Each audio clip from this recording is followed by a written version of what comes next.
Hi, I'm Julia. I'll be your student nurse today. I'm just going to wash my hands. And today we're going to be doing a cardiac assessment. Can you just confirm your name and date of birth for me? Erica Fiddler, 8/31/97. Wonderful. And I just have a bunch of questions about cardiac history. If you could just answer yes or no to any of these, that would be great. So do you have any high blood pressure, No. heart failure, No. history of stroke, No. any dysrhythmias at all? No. And do you have any family history of these? No. Good. All right. And have you experienced any of these symptoms recently? Shortness of breath, weight gain, swelling in the extremities, chest pain, No. palpitations at all? No. Good.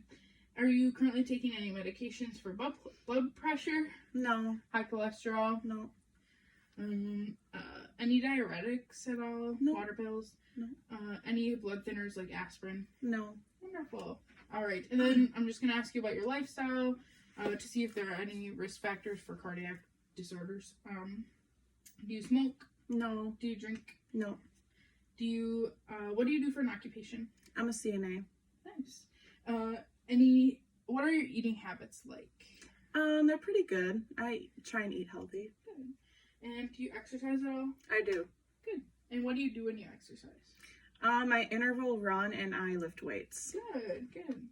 Alrighty, so the first thing I'm going to do to start my assessment, I'm just going to look at the precordium, inspect the chest, identify the apex and the base. So the apex is going to be at the bottom near the mitral valve, and the base is going to be at the top near the pulmonic valve. And then I'm going to just identify the areas I'm going to be listening to. So I'm going to listen to the aortic, which is at the second right intercostal space. And then I'm going to listen to the pulmonic, which is at the left second intercostal space.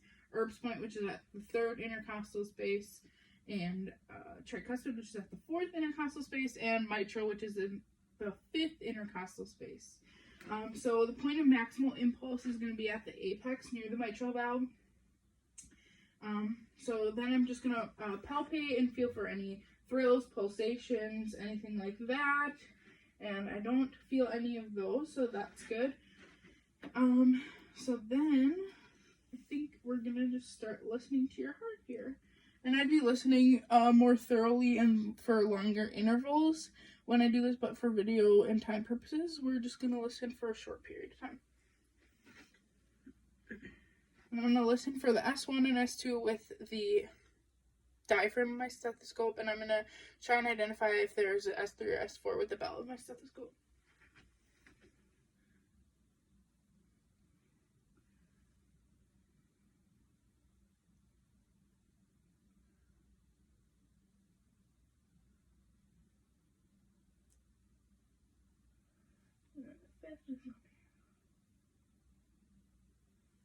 Good. I heard normal sounds there.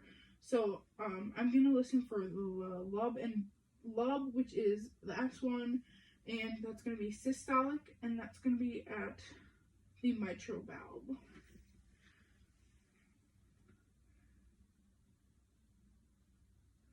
And a very strong lub there. And then I'm going to listen for the dub, which is during diastole, and that's going to be at the upper, at the base.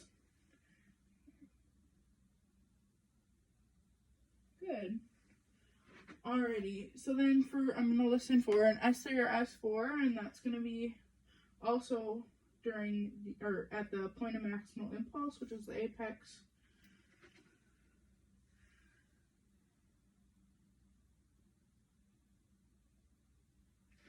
And I don't hear any S3s or S4s. S3s would be normal in a young athletic patient, but once it gets older, it can be considered something that can contribute to heart failure. And S4 is always abnormal when you hear it as well. So then I was also listening for a murmur, which was like a swishing sound, and I did not hear any of that. And that's due to the turbulent blood flow.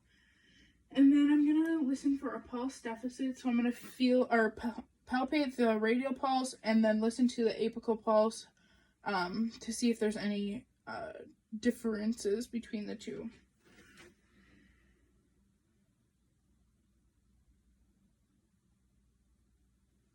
and they sound about the same. I'd listen for a longer period of time again, and I can have somebody else step in and listen to one or feel the other, and we can see if there's any difference between the two.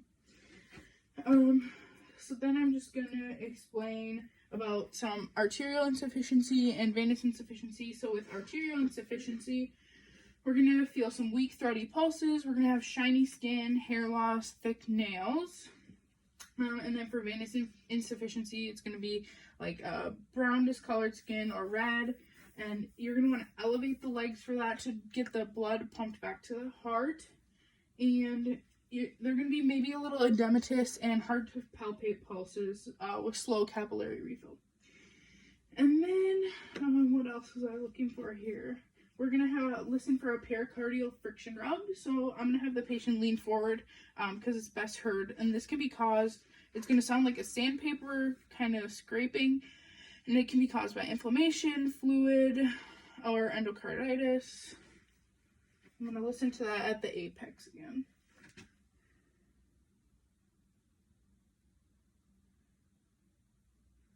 And I just hear normal heart sounds, nothing abnormal there.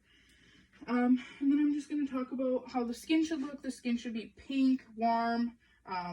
It shouldn't be cool or clammy. Cool, clammy, pale or blue would be considered an abnormality. But it should be warm, pink, dry, not diaphoretic. And then I want to talk about orthostatic blood pressures. So for orthostatic blood pressures, we would have the patient lay down for 5 minutes, and then after 5 minutes we'd take the blood pressure and apical pulse, and then we'd have the patient stand up for 1 minute. Then after 1 minute we can take the blood pressure and apical pulse again, and if you see a drop 20 systolically, 10 diastolically, or a rise in pulse by 20, that would indicate positive orthostatics. And then after 3 minutes, we're going to take those again and see again for any change.